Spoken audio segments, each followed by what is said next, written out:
दोस्तों कैसे हो आप लोग। मैं हूँ शुभम और ये हमारा चैनल स्टॉक एनालिस्ट एंड भाई। अभी हम बात कर रहे हैं SBI card and payment service limited के बारे में। एसबीआई कार्ड इनकॉर्पोरेट हुआ था 1998 में। उसके 10 महीने बाद उन्होंने 1 लाख क्रेडिट कार्ड कस्टमर का बेस अचीव कर लिया और 2002 तक उन्होंने 1 मिलियन कार्ड क्लब ज्वाइन कर लिया और 2005 तक उन्होंने 2 मिलियन कार्ड बेस का अचीवमेंट को क्रॉस करके दिखाया और टुडे टिल डेट तक उन्होंने 10 million credit card customers achieve करके दिखाया। पहले एसबीआई कार्ड का नाम था SBI card and payment service private limited, जो 20 अगस्त 2019 में चेंज होकर SBI card and payment service limited हो गया। मींस प्राइवेट लिमिटेड कंपनी से वो पब्लिक लिमिटेड कंपनी हो गई। अगर आप किसी भी कंपनी में इन्वेस्ट करने जाओगे तो उसका बिजनेस स्ट्रक्चर आपको मालूम रहना चाहिए। वो कौन से प्रोडक्ट सेल्स करते हैं, उनको इनकम, उनको रेवेन्यू, प्रॉफिट कैसे जनरेट होता है, वो सब आपको मालूम रहना चाहिए। वैसे अगर आप एसबीआई कार्ड का अगर देखने जाओगे तो उनको रेवेन्यू उनको इनकम कहाँ से जनरेट होता है, कैसे उनको इनकम मिलता है, वो आपको मालूम रहना चाहिए। फर्स्ट उनको इनकम थ्रू आता है कमीशन। कमीशन मीन्स व्हाट, जो हम एक एग्जांपल से मैं आपको अभी समझाता हूँ। ओके, हम कस्टमर्स है, समझो हम लोग एक शॉप में गए। ओके, उधर हम लोग ने समझो 100 रुपये का कुछ परचेस कर लिया। उसके बाद हम लोग पेमेंट करने के लिए क्रेडिट कार्ड यूज़ करेंगे। तब शॉप कीपर के पास उसका एक स्वाइपिंग मशीन रहेगा। स्वाइपिंग मशीन के ओनर रहेंगे कोई अनदर बैंक्स वगैरह जो भी रहेगी। ओके, सो वो तो हो गया। उसके बाद हम लोग पे करते समय स्वाइप करेंगे और कस्टमर को तभी के तभी पेमेंट करने की ज़रूरत नहीं है, बराबर। हर किसी को मालूम है क्रेडिट कार्ड का हम इस्तेमाल करेंगे तो उसका ड्यू डेट रहती है, उस टाइम पे पे करने का रहते हैं। तो हमारे कस्टमर के बिहाफ में कौन पे करेगा, तो एसबीआई कार्ड पेमेंट कर देगा। किसको? शॉपकीपर को। ओके, और वो कैसा करेगा, तो स्वाइप मशीन के जो भी रहेगा ओनर्स। ओके, तो हम लोग पकड़ लेते हैं स्वाइप मशीन के ओनर है आईसीआईसी बैंक। सो उनके बैंक में वो ट्रांसफ़र करके पेमेंट कर देंगे। बट इस ट्रांजेक्शन में एसबीआई कार्ड का मुनाफा कैसे, प्रॉफिट कैसे? अभी देखो, कस्टमर ने 100 रुपीज़ का परचेस तो किया और वो पे तो करेगा एसबीआई कार्ड को। कब करेगा? जब ड्यू डेट रहेगी। लेकिन तभी के तभी इमीडिएटली एसबीआई कार्ड कितना रुपया ट्रांसफर करेगा मालूम है? स्वाइप मशीन के जो ओनर रहेंगे बैंक, उनके बैंक अकाउंट में, मतलब आईसीआईसी बैंक अकाउंट में 97 रुपीज़। ओके, 3 रुपीज़ नहीं करेगा। क्यों? क्योंकि 3 रुपीज़ रहता है, ये एक परसेंटेज रहता है जो कमीशन कर लेते हैं एसबीआई कार्ड या फिर जो भी कार्ड्स रहते हैं, जैसे एचडीएफसी कार्ड है। डिपेंड अपॉन उनके कंडीशन, टर्म्स एंड कंडीशन के ऊपर कि वो लोग कितना परसेंटेज का ये कमीशन लेते हैं। सो वो उतना कट करके, मतलब 100 में से 3% का कमीशन मीन्स 3 रुपीज़ कट करके 97 रुपीज़ आईसीआईसी बैंक में ट्रांसफ़र कर देंगे, बराबर। उसके बाद आईसीआईसी बैंक भी मतलब ये इतना, मतलब उनके लिए सर्विस प्रोवाइड क्यों करेगा शॉपकीपर को? वो भी कुछ ना कुछ परसेंटेज कट कर लेते हैं, लेकिन वो इतना मतलब 1%, 2%, 3% इतना नहीं देता। वो .50% ऐसा एकदम स्मॉल परसेंटेज रहते हैं। ओके, सो समझो उन लोग ने .50% का कमीशन चार्ज कर लिया। किसने? आईसीआईसी बैंक में। तो वो भी ले लेके 0.50 पैसा, मतलब वो फाइनली अमाउंट कितनी जाएगा शॉपकीपर के अकाउंट में? तो 96.5 इतनी अमाउंट शॉपकीपर के अकाउंट में जाएगी। ये तो हो गया फर्स्ट इनकम। ओके, उसके बाद सेकंड भी और भी 2-3 इनकम सोर्स रहते हैं इनके। जैसे लाइक सेकंड, लेट फीस। अगर कोई भी हम लोग कस्टमर्स रहते हैं, वो जो भी लाइबिलिटी हमारे ऊपर जमा रहती है, ओके, क्रेडिट कार्ड के थ्रू हम लोग ने जो शॉपिंग वगैरह जो भी हम लोग ने एक्सपेंसेस किया रहता है, उसका हम लोग को पे भी करना पड़ता है एक ड्यू डेट के टाइम पे। अगर उस ड्यू डेट पे हम लोग ने पे नहीं किया एसबीआई कार्ड को, जो भी लाइबिलिटी टोटल रहेगी वो उतनी, तो हम लोग को एक लेट फीस चार्जेस लगती है। थर्ड रहता है इनकम सोर्स इंटरेस्ट। अगर समझो कोई कस्टमर ने परफेक्ट टाइम ड्यू डेट के पहले पेमेंट कर दिया, ओके, लेकिन फॉर एग्जांपल अगर क्रेडिट कार्ड का लाइबिलिटी बनी हुई रहेगी 10,000, ओके, और उसने पे किया है 7,000, सो रिमेनिंग 3,000 के ऊपर उसको इंटरेस्ट पे करना पड़ेगा। क्यों? क्योंकि उसने 3,000 रुपये पे नहीं किया है, बराबर, तो उसके ऊपर उसको इंटरेस्ट पे करना पड़ेगा आगे जाके। फोर्थ रहता है एनुअल चार्जेस और क्वार्टरली चार्जेस। ओके, ये सब डिपेंड अपॉन रहता है कंपनी के ऊपर। जैसे एसबीआई कार्ड और एचडीएफसी कार्ड, इनके ऊपर डिपेंड रहता है कि वो एनुअली चार्जेस लेंगे कि क्वार्टरली चार्जेस ले ले। ये क्या रहता है? तो ये मेंटेनेंस चार्जेस रहता है उनकी कंपनी का क्रेडिट कार्ड यूज़ करने का। वो सर्विस जो भी प्रोवाइड करते हैं, वो सब सर्विस प्रोवाइड करने का जो एक चार्जेस रहता है, वो एनुअली चार्जेस पे करना पड़ता है कस्टमर्स को। सो वो भी एक उनका इनकम सोर्स है। अभी हमने एसबीआई कार्ड का इनकम सोर्सेज देख लिया कि एसबीआई कार्ड इनकम कहाँ से जनरेट करते हैं अपने बिजनेस के लिए। ये होने के बाद अभी हम लोग देखते हैं कि एसबीआई कार्ड को एग्जैक्टली कितने का पी मिला हुआ है। सो मार्केट की तरफ से एसबीआई कार्ड को अभी 106 का पी रेशियो मिला हुआ है और ये बहुत ज़्यादा हाई है। लेकिन हम लोग इसे कंपेयर भी नहीं कर सकते किसी और कंपनी से, क्योंकि क्रेडिट कार्ड इशूइंग कंपनी तो बहुत सारे हैं, लेकिन वो कंपनी, कोई भी कंपनी मार्केट में लिस्टेड नहीं है, शेयर मार्केट में, बराबर। सारी कंपनी अनलिस्टेड है, सिर्फ SBI कार्ड ही एक ऐसी कंपनी जो अभी तक मार्केट में लिस्टेड है, इसलिए हम लोग किसी से अभी कंपेयर तो नहीं कर सकते। और इतना हाई पी रेशियो क्यों मिला हुआ है? सो ये फ्यूचर को देख के मार्केट अभी से इसे हाई पी रेशियो प्रोवाइड कर रहे हैं कि क्योंकि अगर आप इंडिया में देखने जाओगे तो 100 पीपल्स के पीछे सिर्फ 3 क्रेडिट कार्ड इशू किए जाते हैं, और वही अगर आप यूनाइटेड स्टेट्स से कंपेयर करने जाओगे तो 70% पॉपुलेशन क्रेडिट कार्ड कैरी करते हैं, उसमें से 34% अमेरिकन, एक ही इंसान 3 क्रेडिट कार्ड कैरी करता है या फिर 3 से भी ज़्यादा क्रेडिट कार्ड कैरी करता है। और वही अगर आप चाइना से कंपेयर करने जाओगे तो 43.7% पॉपुलेशन क्रेडिट कार्ड कैरी करते हैं। मतलब आप देखने जाओगे तो इंडिया में अभी भी अपॉर्चुनिटी बहुत है, अवेयरनेस बहुत कम है क्रेडिट कार्ड के रिलेटेड। जैसे जैसे अगर सबको क्रेडिट कार्ड के बेनिफिट वगैरह मालूम पड़ना स्टार्ट हो जाएंगे, वैसे वैसे हर कोई क्रेडिट कार्ड अप्लाई करने जाएगा, और उनका कमीशन, उनके लेट फीस, इंटरेस्ट, जो भी अभी मैंने आपको स्टार्टिंग के उनके इनकम सोर्सेज बताए थे, वो सारे उनके बढ़ने स्टार्ट हो जाएगा और उनको अच्छा खासा इनकम होना स्टार्ट करेगा। ओके, यही देख के मार्केट अभी से इसको हाई पी रेशियो देख रहा है 106 का, क्योंकि मार्केट एज्यूम करके चल रहा है कि आगे जाके इनमें अच्छे खासे इम्प्रूवमेंट, ओके, अच्छा खासा इनका मार्केट बढ़ने वाला है इस क्रेडिट कार्ड का, इसलिए मार्केट अभी से इसको हाई पी रेशियो और हाई वैल्यूएशन पे दे रहा है। वही अगर आप इंडियन क्रेडिट कार्ड इंडस्ट्री से देखने जाओगे तो वो भी बोल रहे हैं कि 2025 तक उनका 25% का CAGR पर ईयर रह सकता है, ऐसा उनके तरफ से स्टेटमेंट है। लेकिन अभी तो हम लोग ने देख लिया कि 106 का पी रेशियो तो मिल रहा है, लेकिन ये हाई पी रेशियो मिल रहा है बहुत ज़्यादा। इसको हम लोग एक फेयर पी रेशियो के ऊपर लाने के लिए क्या कर सकते हैं? सो हमारे इंडियन स्टॉक मार्केट में तो कोई कंपनी लिस्टेड नहीं है, बराबर, लेकिन बाहर के देशों के स्टॉक मार्केट में लिस्टेड तो है। सो उधर के हम लोग कंपनी के पी रेशियो देखेंगे कि एग्जैक्टली उधर के क्रेडिट कार्ड कंपनी को कितने का पी रेशियो मिल रहा है। अमेरिकन एक्सप्रेस के पी रेशियो देखोगे अभी के टाइम पे, सो अभी उन लोग को 18.85 का पी रेशियो मिल रहा है, और उनका हाई पी रेशियो था 40 के अराउंड। अगर आप वीज़ा का पी रेशियो देखोगे तो उसका अभी पी रेशियो चल रहा है 46.79, और उसका भी हाई पी रेशियो है 48। अगर आप मास्टर कार्ड का पी रेशियो देखोगे तो वो उसका पी रेशियो है 50 अभी के टाइम पे, और उसका हाई पी रेशियो था 60 के अराउंड। मतलब आप बाहर के कंपनी को हाईएस्ट हाई पी रेशियो देखोगे तो वो 60 है। ओके, चलो हम लोग भी एग्जाम कर लेते हैं, आगे जाके कंपनी 20-25 के CAGR से बढ़ते जाएगी। SBI कार्ड का भी मैनेजमेंट बोल रहा है कि उनकी भी कंपनी 30-35 के CAGR से बढ़ते जाएगी। ये हम लोग भी एग्जाम कर लेते हैं, और इनको 60 के पी के रेशियो की जगह पर, जो बाहर की कंपनी का हाई पी रेशियो 60, उससे जगह पर हम लोग इस कंपनी को पी रेशियो देते हैं 70 का। अभी के लिए एक फेयर पी रेशियो देते हैं 70 का। अगर आगे जाके ऐसा नहीं हुआ, अगर उन्होंने उनके CAGR में, उनके ग्रोथ में थोड़ी कमी आ गई, सो वो अभी का जो हाई पी रेशियो चल रहा है उससे नीचे आके 70 तक पी रेशियो आ जाएगा। इसलिए हम लोग इसको अभी के लिए फेयर पी रेशियो लेते हैं 70 का।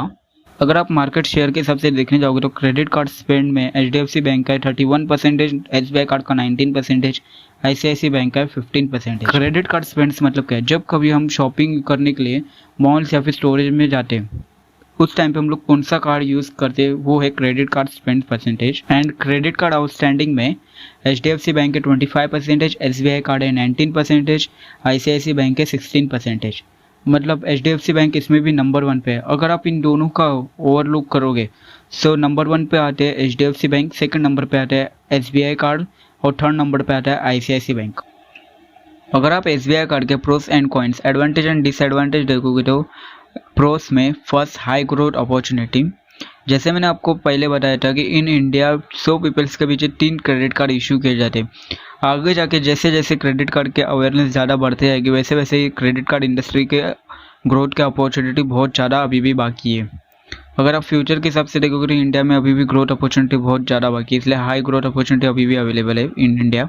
सेकेंड है wide offering. SBI card basic to premium credit card offer करते हैं, जिसमें फ़ायदा ये होता है कि जिनकी भी सैलरी लो रहती है वो भी बेसिक क्रेडिट कार्ड अफोर्ड कर सकते हैं, और जिनकी सैलरी हाई रहेगी वो तो ऑफकोर्स प्रीमियम क्रेडिट कार्ड ही अप्लाई करेंगे। थर्ड है stimulate transaction volumes. E commerce के मार्केट में सबसे ज़्यादा स्पेंड करने वाला मार्केट फर्स्ट HDFC बैंक का है, एंड सेकेंड SBI कार्ड का है। फोर्थ है high customer base. High customer base में 2 पार्ट हो गए। फर्स्ट पार्ट है जो जिनके साथ SBI कार्ड का टाई अप्स है, पार्टनरशिप है, ओके, ऐसे बहुत बड़े बड़े ब्रांड है जिनके साथ SBI कार्ड का टाइप्स और पार्टनरशिप है। जैसे फर्स्ट है अपोलो, सेकेंड है यात्रा, third Tata, fourth elite, fifth spice jet, और बैंकिंग सेक्टर में है central bank of India, Allahabad bank. ऐसे बहुत सारे मतलब बड़े बड़े ब्रांड के साथ इनका टाइप है फॉर क्रेडिट कार्ड इशू। सो ये उनके लिए बहुत अच्छा खासा कॉम्पिटिटिव एडवांटेज भी प्रोवाइड करता है, इतने अच्छे खासे ब्रांडों के साथ उनका टाइप है इसलिए। और सेकेंड खुद SBI bank. Okay, SBI bank में अगर आप खाता इशू रखे हो तो बहुत अच्छा खासा है। SBI बैंक का जो डिपॉजिटरी कस्टमर क्लाइंट बेस है वो भी बहुत अच्छा खासा सपोर्ट करेगा। ओके, इसलिए इनका क्लाइंट बेस बढ़ने के बहुत ज़्यादा चांसेस है इन फ्यूचर में भी। अगर आप इनके डिसएडवांटेज कॉन्स की बात करोगे तो फर्स्ट है लिक्विडिटी रिस्क, सेकेंड है credit risk, third unsecured loan. Unsecured loan क्यों? क्योंकि ये कौन से भी लोन से हो गया ना, अगर हम लोग पैसा यूज़ करेंगे उनका तो वो उनके लिए एक टाइप का लोन सी प्रोवाइड करना होगा फॉर 1 मंथ, फॉर क्वार्टर, जो भी उनका टाइम पीरियड रहेगा उसके लिए।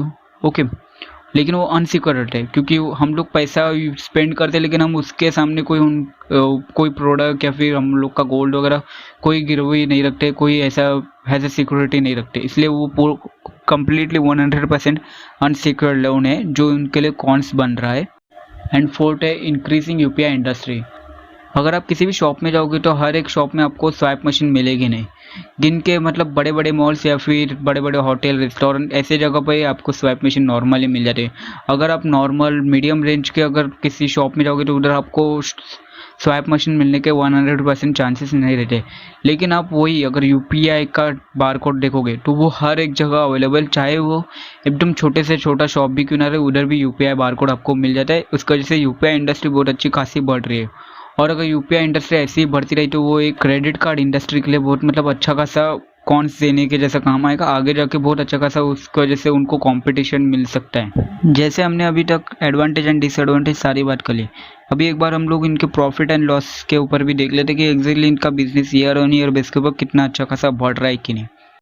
अगर आप मार्च 16 में इनका रेवेन्यू देखोगे तो वो 2392 का है, जो जाके मार्च 21 में 9300 का हो चुका है। मतलब आप रेवेन्यू देखोगे तो अच्छा खासा ईयर ऑन ईयर बढ़ रहा है। और अगर आप ऐसे ही एक्सपेंसेस वगैरह सब माइनस करना होगा आफ्टर टैक्स पे, अगर आप नेट प्रॉफिट देखोगे तो मार्च 2016 में आपको 284 करोड़ का दिखेगा, वो जाके मार्च 21 में 985 करोड़ का हो चुका है। मतलब आपको देख रहे तो इंडस्ट्री में अच्छा खासा इम्प्रूवमेंट है। ओके, और SBI कार्ड को भी उसके वजह से अच्छा खासा रेवेन्यू में और प्रॉफिट में ग्रोथ दिखाई दे रही है। ये आपको ईयर ऑन ईयर बेस के ऊपर जब आप इनका रिजल्ट वगैरह देखोगे तो आपको मालूम पड़ जाएगा कि इनको अच्छा खासा बूस्टअप मिल रहा है। अगर आप वही मार्च 2020 तक रहोगे तो इनका प्रॉफिट हो चुका था मार्च 2020 में 1245, उसके बाद 985 का मार्च 21 में हो चुका है। क्योंकि कोविड के पीरियड की वजह से हर जगह लॉकडाउन गिरा था तो ऑब्वियसली बात है कोई स्वाइप मशीन का यूज़ नहीं करेगा, कोई क्रेडिट कार्ड का यूज़ नहीं करेगा और इनको रेवेन्यू होने में दिक्कतें आएगी, नॉर्मल सी बात है। इसलिए इतना अच्छा खासा इनका डाउन जाते हुए दिख रहा है ईयर ऑन ईयर बेस के ऊपर। लेकिन आप फ्यूचर ग्रोथ के बारे में देखोगे तो इसमें अच्छा खासा आगे भी जाके फ्यूचर ग्रोथ के अपॉर्चुनिटी बहुत ज़्यादा है। अगर आप SBI कार्ड का शेयर होल्डिंग पैटर्न भी देखोगे तो प्रोमोटर के पास है 69.50% का शेयर होल्ड, और उसके बाद आप FI के पास देखोगे तो 12.47 का FI होल्ड कर रहे हो, DI 6.69 और पब्लिक के पास है 11.34। मतलब एक डिसेंट शेयर होल्डिंग पैटर्न आपको दिख रहा है। ओके, और FI हर क्वार्टरली अपना स्टेक बढ़ाते ही जा रही है, एक अच्छा खासी पॉजिटिव न्यूज़ है। और DI ऑल्सो इसमें अपना स्टेक बढ़ाते जा रहे पर क्वार्टर। और वहीं पे अगर आप पब्लिक की बात करोगे तो वो सेल्स बेचते जा रहे। अभी मैंने एक EPS ग्रोथ निकाला है प्रीवियस 5 और प्रीवियस 3 ईयर का, लेकिन इस प्रीवियस 5 एंड 3 ईयर्स में मैंने 2021 को काउंट नहीं किया क्योंकि ये बहुत ज़्यादा मतलब बुरा टाइम था और इसको नहीं गिनेंगे वही अच्छा है क्योंकि इस कोविड की वजह से उनका बिजनेस ऑलमोस्ट बंद था। सो इसलिए उस ईयर को हम लोग नहीं गिनेगा। और ऐसा टाइम हर बार हर साल आएगा ऐसा बिल्कुल नहीं, इसलिए उस टाइम को हम लोग गिनेंगे नहीं EPS ग्रोथ में। और इसके पिछले के 2016 से लेकर 2020 तक का मैंने EPS ग्रोथ काउंट कर रहा हूँ। सो 5 ईयर का अगर आप EPS ग्रोथ देखोगे तो वो निकल के आएगा 34.3%, मीन्स 35% भी आप काउंट कर सकते हो। और अगर आप 3 ईयर का EPS ग्रोथ काउंट करोगे तो 27.4%, मतलब 28 का EPS ग्रोथ आप पकड़ सकते हो। अभी हम SBI कार्ड का फ्यूचर वैल्यू निकालते हैं कि फ्यूचर 2026 में SBI कार्ड के कितनी अमाउंट हमको दिख सकती है, वो अभी हम निकालने का ट्राई करते हैं। उसके लिए हम लोग को लगेगा P और EPS। अभी हम फेयर P लेने वाले 70 का फेयर P के लिए हम लोग ने डिसाइड किया है। तो जैसे में हमने पहले भी बात की थी कि बाहर के जो भी लिस्टेड कंपनी क्रेडिट कार्ड और कार्ड के रिलेटेड, उनका मैक्सिमम P रेशियो है 60 का। इंडिया में और भी बहुत ज़्यादा अपॉर्चुनिटी है क्रेडिट कार्ड रिलेटेड इंडस्ट्री के लिए, इसलिए हम लोग को इसको और 10 का P ज़्यादा देते हैं। इसलिए हम लोग एक फेयर P लेते 70 का, और उसका EPS इस टाइम का 10.47। सो अगर हम 2021 में देखेंगे तो 10.47 मल्टीप्लाई बाय जो फेयर P हम लोग ने दिया 70 का, उससे मल्टीप्लाई करेंगे। सो हम लोग को अभी की फेयर वैल्यू आएगी 2021 की 732 की, और अभी की शेयर अमाउंट चल रही है SBI कार्ड की 100 के अराउंड। मतलब ये बहुत ज़्यादा प्रीमियम वैल्यू के ऊपर अभी भी मिल रही है, और प्रीमियम वैल्यू के ऊपर इसका ट्रेड करने का सिंपल रीज़न है, इस मार्केट इसको फ्यूचर की वैल्यू अभी से ही देना स्टार्ट कर रहे हैं। इस शेयर की फ्यूचर वैल्यू निकालने के लिए हम लोग 2 केस फॉलो करेंगे। फर्स्ट केस में रहेगा 70P, जो हम लोग का फेयर P रहेगा, उसके हिसाब से हम लोग कैलकुलेट करते जाएंगे कि 2026 में कितनी अमाउंट दिख सकती है। और सेकंड केस रहेगा मार्केट का P। मार्केट ने जो कैलकुलेट किया है और उसको 100 P का अराउंड रखा है कि इसमें इतनी बहुत ज़्यादा ग्रोथ हो सकती है, इसलिए उन लोग हाई P दे के रखे 100 का। उससे हम लोग कैलकुलेट करके जाएंगे कि 2026 में अगर 100 का P मेंटेन रहा तो कितनी अमाउंट देख सकती है। तो केस फर्स्ट में जब हम लोग ने 70 का फेयर P लिया है, उसमें अगर हम लोग कैलकुलेट करें तो 2026 में आपको EPS दिखेगा 46.947। उसे मल्टीप्लाई बाय 70 करोगे, सो आपको 2026 में 3286.332 का ऐसा एक अमाउंट दिखेगा। मीन्स 2026 में आपको 3286 की अमाउंट दिख सकती है SBI कार्ड की। वही अगर आप केस सेकंड में देखोगे तो केस सेकंड में भी हम लोग वही 35% का EPS ग्रोथ लेंगे 2021 से लेकर 2026 तक, तो आपको 46.9476 दिखेगा। मल्टीप्लाई बाय हम लोग जो मार्केट P है 100 वो लेंगे। सो आपको 2026 में एज पर मार्केट P आपको 4694 का शेयर अमाउंट दिख सकती है। उसके सामने जो हम लोग ने फेयर P लिया है वो 70 का, उसका अगर आप देखोगे तो वो है 3286। मतलब दोनों का ऊपर आप देखोगे तो फ्यूचर में अच्छा खासा वैल्यूएशन आपको दिख रहा है। चाहे हम लोग वो फेयर P से अभी कंपेयर करें या फिर जो शेयर मार्केट ने उसको हाई P दे के रखा है उससे कंपेयर करें, दोनों के हिसाब से बहुत ज़्यादा अभी भी वैल्यूएशन बाकी है फॉर फ्यूचर के हिसाब से। अगर आप अभी भी इस शेयर में बाय करना चाहते हो तो थोड़े देर रुको, ये शेयर सम अराउंड 800 to 900 के रेंज में थोड़ा बहुत आ जाए तो आप उधर बाय कर सकते हो, या फिर कभी भी आप बाय कर सकते हो। लेकिन जहाँ पे आपके इन्वेस्टमेंट की कैपेसिटी है 20,000 सम अराउंड, ओके 20,000 रुपये आप SBI कार्ड में लगा सकते हो। सो आप अभी के लिए 6,000 लगाओ, रिमेनिंग 14,000 बचा के रखो। बाई चांस अगर शेयर नीचे गिरे सो उसका उठा लो तभी, या फिर अगर नहीं गिरे नेक्स्ट 3 मंथ तक, और अगर उसने जैसे 3 मंथ्स होने के बाद क्वार्टर रिजल्ट पब्लिश करो उसमें अच्छा खासा उन लोग ने रिवेन्यू और इनकम प्रॉफिट शो किया है, तो रिमेनिंग अमाउंट उस टाइम पे आप लगा दो। आफ्टर रिजल्ट सी आप उस टाइम पे भी एक्स्ट्रा रिमेनिंग जो अमाउंट है वो लगा सकते हो। तो दोस्तों, आपको अगर इस वीडियो से कुछ भी फ़ायदा हुआ होगा तो वीडियो को लाइक और चैनल को सब्सक्राइब ज़रूर करना। अभी के लिए बाय बाय।